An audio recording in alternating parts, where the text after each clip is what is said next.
Welcome back to divine tarot vision. आज आपण जी reading करणार आहोत ती रीडिंग वर्गो म्हणजे कन्या राशीच्या लोकांसाठी असणार आहे. आणि ही रीडिंग एक लव्ह रीडिंग आहे, टाईमलेस रीडिंग आहे. सो जेव्हा पण ही तुमच्या समोर येईल तेव्हा या रीडिंगशी तुम्ही कनेक्ट करू शकता. कलेक्टिव्ह रीडिंग आहे, सो प्रत्येक गोष्ट या रीडिंगमधून तुमच्याशी रिलेट होईल असं नाही आहे. सो ज्या गोष्टी तुम्हाला रेझोनेट होतात त्या गोष्टी तुम्ही घ्या आणि बाकीच्या सोडून द्या.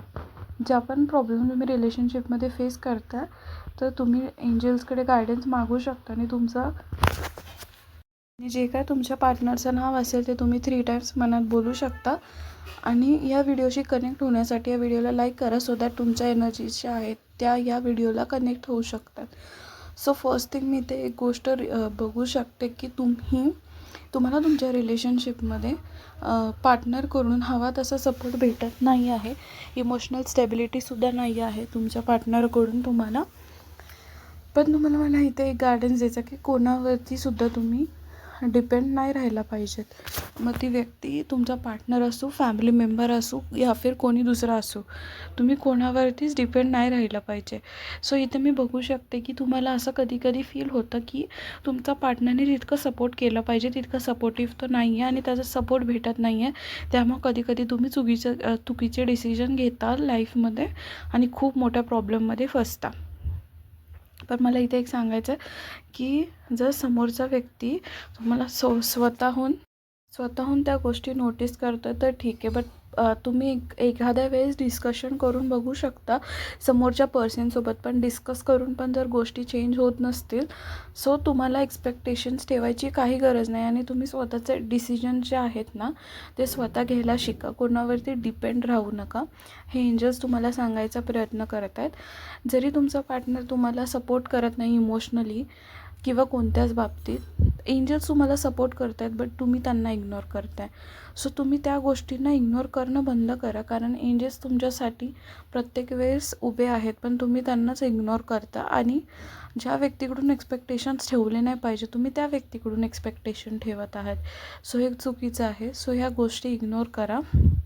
सेकंड गोष्ट मी इथे बघू शकते की तुमच्या रिलेशनशिपमध्ये कम्युनिकेशन स्ट्रॉंग नाही आहे. त्यामुळे तुमच्या रिलेशनशिपमध्ये जी ग्रोथ आहे ती खूप जास्त स्लो चाललेली आहे किंवा तुम्हाला हवी आहे तशी पॉझिटिव्ह आउटकम तुम्हाला भेटत नाही आहे. मला ग्रोथ म्हणजे एकदम स्टक झालेली दिसत आहे. आपण स्लो ग्रोथ पण नाही बोलू शकत, म्हणजे काही गोष्टी तुमच्यामध्ये थांबलेल्या आहेत. पण त्या थांबलेल्या गोष्टी जर तुम्हाला स्टार्ट करायच्या असतील ना तर तुम्हाला कन्व्हर्सेशन करणं खूप गरजेचं आहे. मग ते तुमच्या साईडूनसुद्धा कन्व्हर्सेशन होऊ शकतं किंवा पार्टनरच्या साईडून. पण जर तुम्हाला तुमच्या पार्टनरकडून वेट करायचं आहे की समोरून तो व्यक्ती येऊन तुमच्या गोष्टी सॉर्ट होतील तर तुम्ही समोरच्या व्यक्तीसाठी वेट न करता तुम्हाला हे रिलेशनशिप जर इम्पॉर्टंट असेल तर तुम्ही स्वतःहून स्टेप्स घ्या, पुढे जा आणि त्या गोष्टींवरती ॲक्शन घ्या.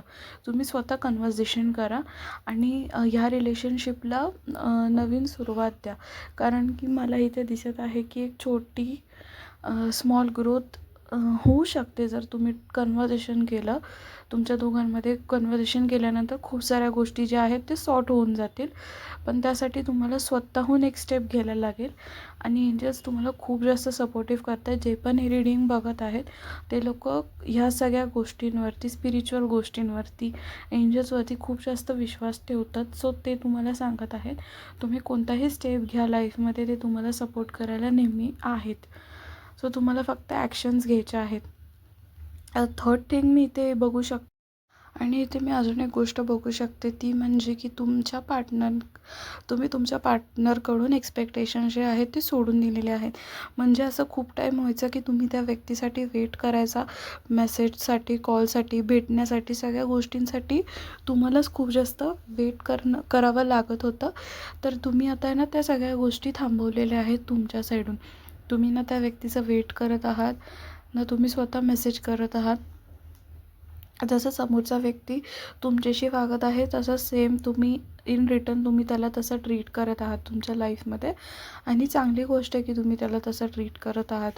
कारण की इथे मी काही गोष्टी अशा बघू शकते की ह्या गोष्टी करण्यामागचं रिझनसुद्धा आहे की तुम्हाला एक खूप टाईमपासून इग्नोरन्स फील होत होता समोरच्या व्यक्तीकडून आणि ते तुमच्यासाठी खूप जास्त हर्टफुल होतं.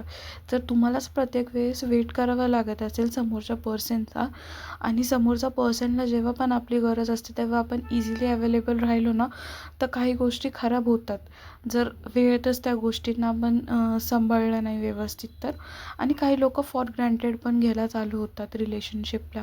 आणि तुम्ही एक्स्पेक्टेशन्स सोडण्याचं कारण हे आहे की तुम्हाला इक्वल एफर्ट्स दिसत नव्हतेच. कुठल्याच अँगलनी तुम्हाला त्या रिलेशनशिपमध्ये इक्वल एफर्ट भेटत नव्हते त्या व्यक्तीकडून. सो तुम्ही हा डिसिजन घेतला आणि मला असं वाटतं हा डिसिजन तुमच्या स्वतःसाठी खूप जास्त चांगला आहे. कारण जिथे तुम्हाला व्हॅल्यू नाही आहे, तुमच्या प्रेझेन्सलाच व्हॅल्यू नाही आहे, तुमच्या एक्स्पेक्टेशन्सला व्हॅल्यू नाही आहे, तर मग तिथे थांबून काहीच यूज नाही आहे. कारण रिलेशनशिप नेहमी गिव्ह अँड टेक असायला हवं. वन सायडेड असून काही उपयोग नाही आहे. जर तुम्ही स्वतःच हॅप्पी नसाल तर त्या जागेवरती थांबून काय होणार आहे? तुम्ही स्वतःच कधी त्या रिलेशनशिपमध्ये खुश नाही राहू शकणार. आणि खूप कमी जण असतात की जे स्वतःचा विचार करतात अशा टाईमला. लोकं त्यांचा 100% देऊनसुद्धा स्वतःला त्रास करून घेत असतात. पण इथे मला ही गोष्ट आवडली आहे की स्वतःची काळजी स्वतः घेतली पाहिजे आणि तुम्ही ती गोष्ट नोटीस केली आणि चेंज करायचा प्रयत्न केला त्यात अडकून राहण्यापेक्षा. सो एंजल्सने 3 गोष्टी सांगितल्यात. कोणाकडून सपोर्ट एक्सपेक्ट करू नका, कम्युनिकेशन करा आणि ज्या गोष्टी तुमच्यासाठी नाहीत त्या सोडून द्या.